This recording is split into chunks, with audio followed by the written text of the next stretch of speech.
See,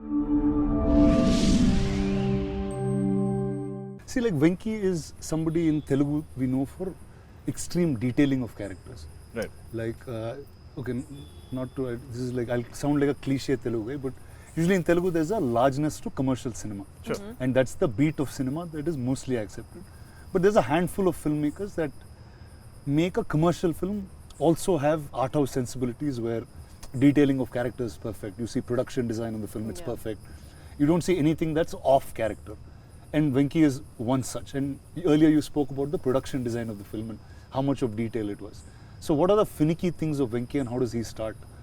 I think this I relate to completely. Okay. I've always felt you can tell very believable, real, logic-based stories and believable characters, which it's almost like considered art house in a lot of mainstream cinema. When you go into that level of detailing of real life, or portrayal of real life. But at the same time, I feel like you can make that commercial. You can tell it not a larger than life way, but you can mount it in a certain way where there is scale, there's entertainment, there's I'm saying extraordinary things can happen to ordinary people. And I feel this film is so much of that, so much of extraordinary things happening to this one ordinary man and his family. Right? Ordinary people in that sense.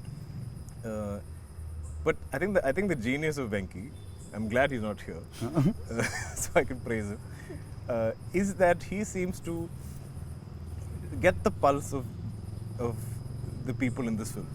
And there's a whole variety of characters, there's a whole spectrum of characters.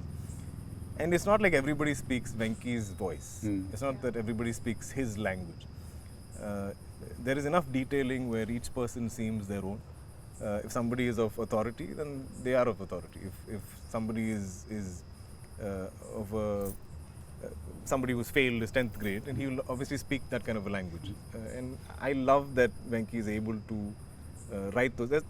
There'll be days that I'm fighting with him about some random thing, and then he'll give me the scene, I'll read it, and I'll be like, oh, I can't fight with you because this scene is so good. You can still write this. Like, I mean, your views on life or something I might argue with or debate with you on, but like when you give me a scene, I feel like it is so organic and it's so real.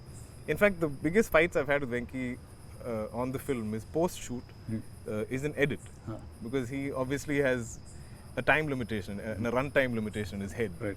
And I'm like, how can you take the scene away? It's so beautiful, it's so real, it's so organic. And you know, like, isn't it hurting you to like trim this and sort of lose the essence of it or something? And he's like, no sir, I have a larger story to tell, and I can't really pick and choose. So I want everything to be there, but like this is the best this way. is how you get But it's been such a long time since I fought with the director to lengthen a film. I'm always fighting to reduce.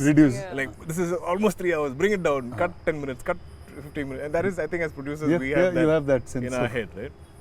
But this is the first film where I'm like, I think I can afford another 5 minutes. You can give it another 10 minutes. Let the film breathe. It can afford it because it's so organic.